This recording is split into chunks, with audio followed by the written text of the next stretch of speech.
Welcome to the deep dive. Today we're tackling a really fascinating area, acquired hemolytic anemia, Hmm. and specifically we're going deep into cold agglutinin disease, CAD for short. Right. And our guide for this is a great review article, How I Treat Cold Agglutinin Disease by Sigbjørn Berentsen. It was published in Blood back in 2021. So think of this as, your shortcut to understanding this condition. Exactly. Our goal is to really unpack CAD, what's causing it, how it's diagnosed, and importantly, what the latest treatments look like. We'll break down the medical jargon. Make it clear, make it useful for you listening. Yeah. Whether you're in healthcare, maybe you or someone you know is navigating a diagnosis, or maybe you're just curious about these complex conditions, this should give you a really solid grasp of where things stand with CAD right now. Okay. Okay, so let's dive right in the basics first. What exactly is cold agglutinin disease? Okay, so CAD is a type of autoimmune hemolytic anemia. Let's break that down. Autoimmune means your own immune system is mistakenly attacking healthy cells. Right, attacking itself. Yeah. And hemolytic means it's destroying red blood cells specifically, which leads to anemia. Now, CAD has some pretty specific diagnostic criteria. Okay. A really crucial one is the direct antiglobulin test, or DAT. It needs to be strongly positive for something called C3. C3. Right.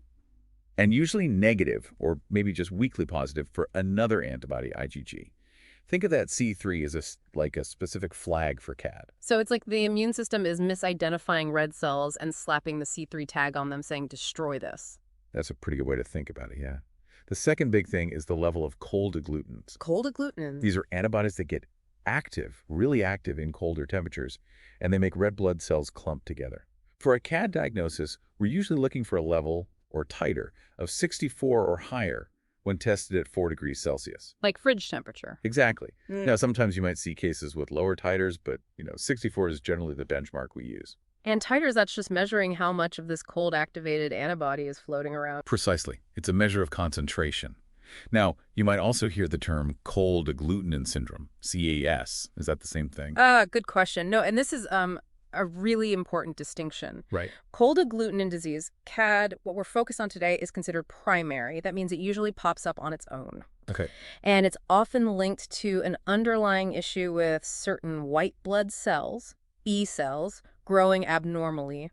We call that a clonal B-cell lymphoproliferative disorder, or LPD. Got it, LPD. Cold agglutinin syndrome, CAS, that's secondary. It happens because of something else, maybe an infection or some other illness is triggering it. So for this deep dive, we're zeroing in just on the primary form, CAD. Exactly, primary CAD. So how common is this? Is it something doctors see often? Well, it's definitely considered a rare disease. The prevalence, that's how many people are living with it, is estimated somewhere between 5 and 20 cases per million people. Wow, okay, pretty rare. Yeah.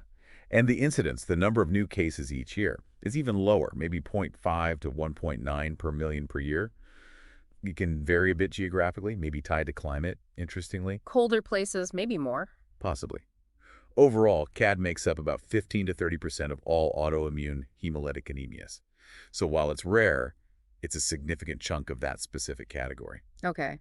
And what's actually going wrong at the cellular level? What's the root cause? In almost all CAD cases, the root cause is that clonal B-cell growth in the bone marrow, that CA-associated LPD we mentioned. Right, the LPT. Imagine one type of B-cell starts multiplying out of control, making clones of itself.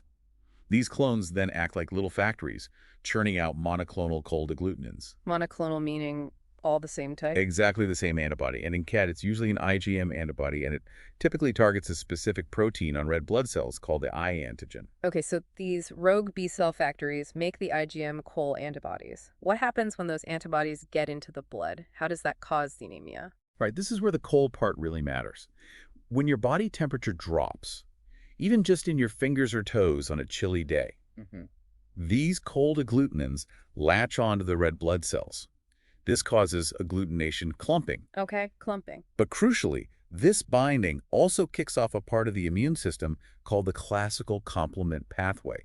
Think of it like a domino effect of proteins activating each other. So the cold makes the antibodies stick. The sticking turns on this complement system, and that flags the clumped cells for destruction. You got it.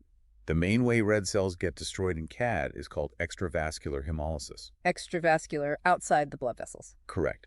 Red cells tagged with a complement protein, C3b, get grabbed and destroyed, mainly by immune cells called phagocytes, mostly in the liver. The liver, okay. Sometimes, though, the complement cascade goes further, and you can get some intravascular hemolysis too, red cells bursting right inside the blood vessels. But the main action is that C3b tagging and liver clearance. Understood. And how bad does the anemia usually get? Is it always severe? It really varies a lot. There's a big international study. It found about 27% of patients had severe anemia, so hemoglobin below 8.0. Okay, quite low. Yeah. But then about 12% had what's called compensated hemolysis. Their hemoglobin was actually normal, even though red cells were being destroyed faster than usual. The body was just keeping up. Interesting. Compensated. Then you had moderate anemia, say 8.0 to 10.0 in about 37%, and mild anemia, 10.0 up to normal and 24%. So it's a real spectrum. Which means treatment really has to be personalized, right? Not just based on the hemoglobin number. Absolutely. Treat the patient, not the number. So besides the fatigue you get with any anemia, what other symptoms are common in CAD? Right. Fatigue is definitely a big one, and maybe even worse than you'd expect just from the anemia, possibly because of the complement activation itself. But the really characteristic symptoms are related to that cold-induced clumping and poor blood flow. The ischemic symptoms. Exactly. Things like acrocyanosis, that's a bluish tint to the fingers and toes, Mhm. and Raynaud-like phenomena. Fingers going white, then blue, then red in the cold. Because the clumped cells are blocking the tiny blood vessels. Precisely. In the extremities where it gets colder, that cold sensitivity is a real hallmark. Are there things that can make it suddenly worse? Flare-ups? Yes, infections, especially ones with a fever, can definitely trigger worsening hemolysis. Also, anything causing an acute phase reaction in the body can ramp things up. So staying warm, avoiding infections, sounds important. Very important, yeah. And thinking about the impact, how often do patients actually need blood transfusions? Looking at various studies, it seems around 40% of patients with CAD have needed a transfusion at some point. Wow, almost half. That really highlights the need for good treatments. It really does. Okay, so let's talk diagnosis. How do doctors figure out for sure if someone has CAD? It starts, as always, with a good history and physical exam, listening for those cold-related symptoms, checking for signs of anemia, and also looking for any signs of, say, an obvious lymphoma, which might point towards secondary CAS instead. Right, ruling out the secondary causes first. Then come the lab tests. We look at the basic hemolysis markers, hemoglobin, bilirubin, LDH, haptoglobin, reticulocytes, the young red cells, are usually up, but not always. Okay, standard anemia workup stuff. But the absolute cornerstone is that monospecific DAT test we mentioned earlier. The direct antiglobulin test. Right. We're looking for that strong positive result, specifically for C3, usually the C3 component, and little or no IgG. That C3 pattern is key. That C3 seems like the real fingerprint here. And then you also need the cold agglutinin level. Absolutely mandatory. Yeah. You have to measure the cold agglutinin titer. While other rare conditions might cause C3 positivity on the DAT, CAD requires that high cold agglutinin titer, usually 64 or more at 4 degrees, often way, way higher. Okay. What about something called thermal amplitude? Is that important? It can be helpful sometimes. That measures the highest temperature at which the antibody is still active. A higher thermal amplitude usually means more significant disease, but it's not always routinely needed for the diagnosis itself if the other pieces fit. Got it. Do you check other complement levels too, like C3 and C4? Yes, we routinely check serum C3 and C4. Normal levels don't rule out CAD, but if C4 is low, it's another clue suggesting that the classical complement pathway is being activated and used up, which fits nicely with the CAD picture. Makes sense. So how do you use all this to firmly separate primary CAD from secondary CAS? It really comes down to the whole clinical picture. If there's anything suggesting an underlying lymphoma or maybe a specific infection like mycoplasma, Right. then you investigate that further, maybe with imaging or specific tests. But if there's no clinical suspicion of, say, an aggressive lymphoma or a solid tumor, just doing routine CT scans isn't likely to add much value for diagnosing CAD itself. Okay. So if CAD looks likely, the next step is investigating that underlying B-cell thing, the LPD. Exactly. You need to look for the CA-associated LPD.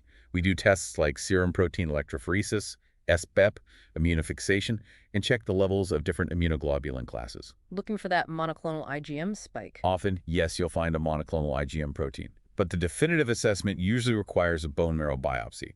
Ah, the bone marrow biopsy. What are you actually looking for in there? Several things. We look at the histology, the structure of the marrow. We do immunophenotyping to identify the types of B cells present, and molecular testing. For instance, the MYD88 mutation is common in a related lymphoma called LPL, but usually negative in CAD, which helps distinguish them. Useful distinction. And flow cytometry on the marrow aspirate is really crucial. It's more sensitive than looking at blood. Studies suggest you can find evidence of this clonal LPD in up to 90% of CAD cases, though maybe a bit less in everyday practice. And even a negative marrow doesn't completely rule out CAD if everything else fits. It sounds like actually identifying that specific LPD can be tricky sometimes. It definitely can be. The features can be subtle, and sometimes it gets misdiagnosed initially as another type of slow-growing lymphoma, like LPL or marginal zone lymphoma. So expert review is important. Very much so. Having pathologists with expertise in these specific lymphoid disorders look at the biopsy is really beneficial. Makes total sense. One last diagnostic point, sample handling. You mentioned that was critical. Absolutely vital. For the cold agglutinin titer and the immunoglobulin tests, the blood must be collected in pre-warmed tubes and kept warm around 37, 38 degrees Celsius the whole time until the serum or plasma is separated. Why is that so crucial? If the sample cools down, the cold agglutinins can bind to the red cells or precipitate out, and you'll get falsely low, inaccurate results for the titer and maybe other tests too. So warm handling is non-negotiable for accurate diagnosis. Got it. Critical detail. Okay, so we have diagnosis. Let's pivot to treatment. When do you actually decide to treat CAD? Right, the big question, to treat or not to treat. Generally, if someone has only mild anemia or that compensated hemolysis we talked about, and they don't have significant symptoms, they usually don't need drug therapy, just watchful waiting and focusing on staying warm. Okay. However, the review points out that with the better treatments we have now compared to, say, 20 years ago, being a bit more proactive is becoming more reasonable. So when do you treat? We typically treat when the anemia is symptomatic, meaning it's causing problems like significant fatigue, shortness of breath, affecting daily life, or if those Raynaud's-like symptoms are really disabling. What about fatigue on its own if the anemia isn't too bad? That's trickier. Fatigue is a huge issue for many patients, we know that. But as the sole reason for starting potent therapy, it's historically been more controversial. Although research is starting to look more closely at fatigue improvement with newer drugs. And regardless of drugs, staying warm is always step one. Always. Thermal protection is paramount for everyone with CAD. Okay. What about treatments that the review says to avoid? Things that just don't work well here. Yeah, this is important. Corticosteroids, like prednisone. Very low response rate in CAD, less than 20%. Really? They're used so much in other autoimmune things. Right, but not very effective here. Right. And even if someone does respond, they often need high doses long-term, leading to lots of side effects. So generally, steroids are not recommended. Good to know. What else? Older, non-specific immunosuppressants. Also, low response rates based on older data. Yeah. And splenectomy, removing the spleen. Doesn't work. Nope, generally ineffective because, as we said, the main site of destruction is the liver, not the spleen in most CAD cases. Unless it's a rare IgE-mediated case or has very high thermal amplitude, spleen removal doesn't help. So the usual go-tos for other autoimmune anemias are out. What does work? Okay, so the effective strategies really target the two main problems. The underlying B-cell clone producing the antibodies, and the complement activation destroying the red cells. Makes sense. Target the cause and the effect. Exactly. And right now, B-cell-directed therapies are generally considered first-line treatment for most people needing therapy. Let's talk about those. What are the main options? Rituximab, used on its own, is probably the most common documented therapy worldwide. Rituximab monotherapy. Yeah. Prospective trials show it gives a partial response in about 50% of patients. Complete responses are rare with rituximab alone. And how long does the response last? The median duration is somewhere between, say, 6 and 11 months. It's generally well tolerated, and you can often retreat effectively if the disease comes back. Any role for keeping people on it long-term, like maintenance? No good data supports maintenance rituximab in CAD currently. It's often the go-to first choice for older patients or those who might be a bit more frail. Okay. What about combining rituximab with chemo? Yes, the combination of bendamustine plus rituximab, usually given for 4 cycles, has shown really impressive results. Bendamustine and rituximab. How impressive. A key prospective trial showed about a 71% overall response rate, 40% complete response, 31% partial, at a good jump in hemoglobin levels. That sounds much better than rituximab alone. It is. And the long-term follow-up is even more striking. The response rate went up to 78%, with over half achieving complete remission. Wow. And durable. Extremely durable. The median response duration was estimated at over 88 months, that's over 7 years, and 77% were still in remission at 5 years. Incredible. Does it suggest Cure, even? It suggests the potential for very long-lasting remissions, maybe even a functional cure for some. But it can take time, several months, to reach the best response. So who gets this combo? It's often preferred for younger, fitter patients with more severe disease who can handle the chemo. And you generally stop after the 4 cycles, even if remission isn't complete yet. Don't stop early just because the response isn't instant. That plateau in the response curve sounds really significant. It really does. Suggests something different is happening compared to just rituximab. Were there major side effects with the bendamustine combo? The main one was temporary low neutrophil counts, neutropenia, in about a third of patients. But serious infections weren't very common. And importantly, the long-term data didn't show an increased risk of secondary cancers later on. That's reassuring. Are there other chemo combinations? Fludarabine plus rituximab has also been studied. Showed a high response rate too, around 76%, but it came with a higher risk of neutropenia and infections. And some long-term concerns were raised about potential late secondary malignancies, although it also produced very long remissions, similar to bendamustine rituximab. So trade-offs there. Any other B-cell drugs? Bortezomib, a proteasome inhibitor, showed some activity in a small trial. Maybe a third of patients responded after 1 cycle. Less data, but potential maybe in combinations or longer use. Okay, so B-cell therapies are clearly a mainstay. What about tackling the other side, the complement activation? Absolutely. This is where some of the most exciting recent developments are happening, complement inhibitors. Tell me about those. Well, the first one tried was Agglutinin. It blocks complement C5 way down the cascade. And did it work well? Moderately. Because it blocks C5, it doesn't stop that C3b tagging on the red cells. Ah, so it doesn't stop the main liver clearance mechanism. Exactly. So the hemoglobin increase was often pretty modest in CAD patients. So you need to go earlier in the pathway. That's the idea. Inhibiting earlier should theoretically be better. There's a plasma-derived C1 inhibitor, but it needs high, frequent doses, not ideal long-term. Okay. What's newer? The big news is sutimlimab. It's an antibody that blocks C1s right at the start of the classical pathway. C1's inhibitor and the results. Very promising.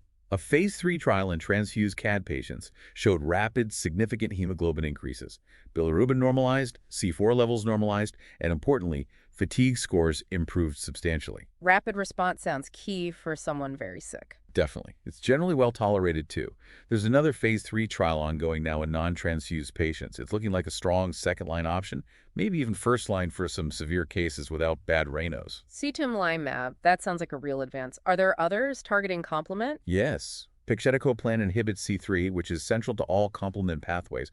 Early trials look good. Phase 2 trials showed efficacy in CAD. Inhibiting C3. Interesting. And there are others even further upstream, like anti-C1q antibody, Annex-005, but less data is out on those yet. So much activity in the complement space. What about even newer approaches on the horizon? Yeah, the pipeline keeps moving.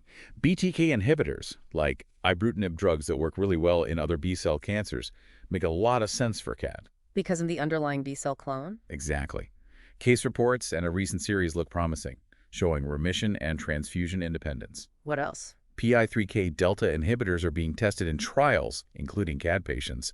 And there's interest in targeting plasma cells, too. Plasma cells. Why them? Because even if you knock down the B cells, long-lived plasma cells might still be producing some of the antibody, leading to incomplete responses. So drugs like proteasome inhibitors again, or daratumumab, which targets CD38 on plasma cells, have shown some promise in tough, refractory cases. Fascinating. So many potential avenues opening up. One last area the review touches on blood clots, thrombosis. Is that a risk in CAD? That seems so, yes. Several registry studies suggest an increased risk of thromboembolic events, blood clots. What kind of clots? Seems to be more venous clots, DVTs, PEs in European and North American studies. Maybe more arterial clots like stroke in Japanese data, interestingly.